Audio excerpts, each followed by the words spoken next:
Hello everyone, I welcome to tech knowledge channel. आजको भिडियोमा म तपाईँहरूलाई ArcGIS को लेटेस्ट भर्सन 10.8 इन्स्टल गर्न सिकाउनेछु। सो प्लिज भिडियोलाई स्किप नगरी अन्तिमसम्म हेर्नुहोला।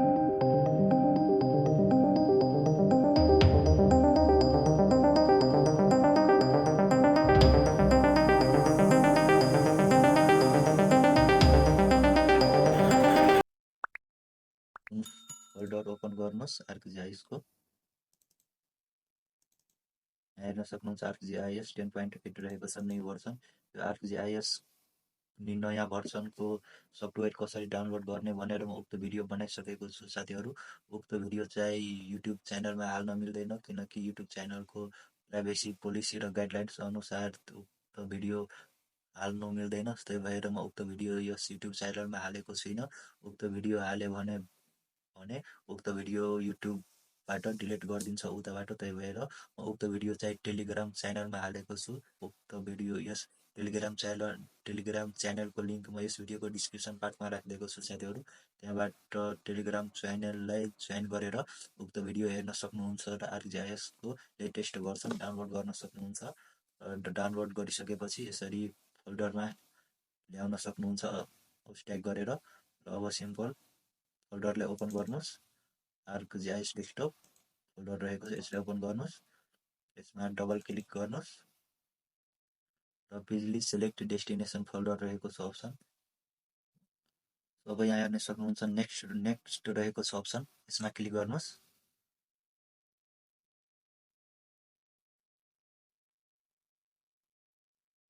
केही सेकेन्ड वेट गर्नुहोस्।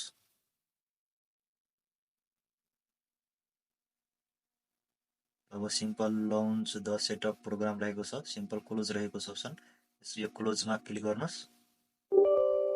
अब यहाँ हेर्न सक्नुहुन्छ, do you want to allow this app make a change your device, यसमा क्लिक गर्नुहोस्।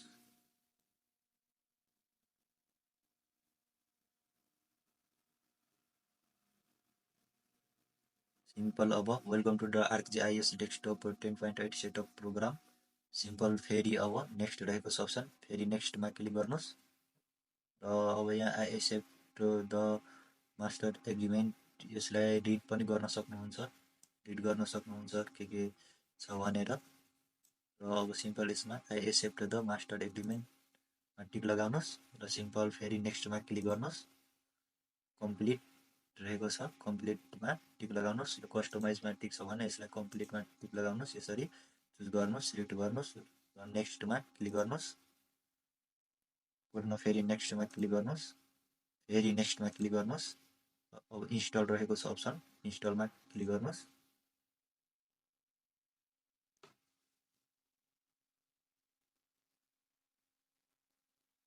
अब यहाँ इन्स्टल अप्सन भइरहेको छ। अब यसरी इन्स्टल गरेर छोडिदिनुहोस्। यो इन्स्टलिङ हुन चाहिँ अलिक 20-25 मिनट, आधी घन्टा जति टाइम लिन्छ। यसरी फाइनली इन्स्टल भइसकेपछि यहाँ हेर्न सक्नुहुन्छ ArcGIS डेस्कटपको 10.8 has been successfully installed भनेर। सो अब यहाँ फिनिस रहेको छ अप्सन, यसमा क्लिक गर्नुहोस्। पूर्ण फेरि ओके रहेको छ, ओकेमा क्लिक गर्नुहोस्, ओके गर्नुहोस्। अब यहाँ हेर्न सक्नुहुन्छ ArcGIS हाम्रो इन्स्टल भइसकेको छ। अब सर्च बारमा सर्च गर्न सक्नुहुन्छ ArcGIS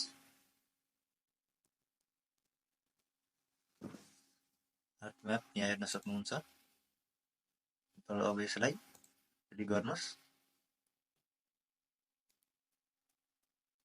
यसरी अब ArcGIS ArcMap ओपन गर्नुभयो भने यसरी ओपन हुँदैन, यसको लागि एउटा स्टेप अझै गर्नुपर्छ। सो यहाँ हेर्न सक्नुहुन्छ licence value not with connect to and ArcGIS licence manager running not to host not set. अब यसको लागि चाहिँ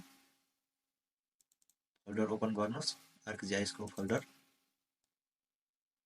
सफ्टवेयरभित्र ArcGIS। अब यसभित्र एक्टिभेसन रहेको छ फोल्डर, यसलाई ओपन गर्नुहोस्।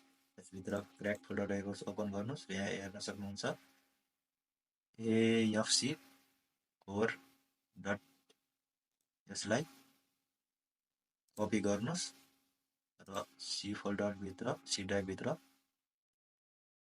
प्रोग्राम फाइलभित्र, ArcGIS भित्र, डेस्कटपभित्र, बिन फोल्डरभित्र अब यसलाई पेस्ट गरिदिनुहोस्। यहाँ replace the file in the destination गर्नुहोस्, कन्टिन्यूमा क्लिक गर्नुहोस् र यसरी यहाँ यसलाई पेस्ट गर्नुहोस् र अब ओपन गर्नुहोस्। ArcGIS अब ओपन गर्न सक्नुहुन्छ। सर्च अप्सनमा ArcGIS सर्च गर्नुहोस् र ArcMap रहेको छ, ओपन गर्नुहोस्, क्लिक गर्नुहोस्।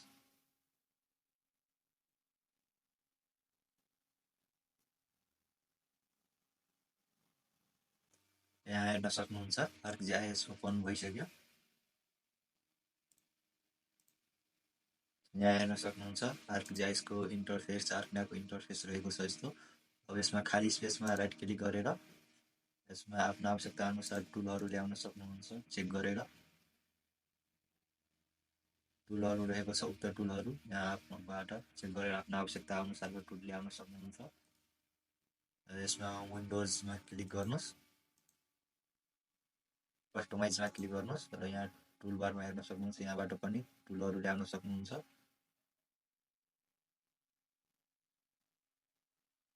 यसरी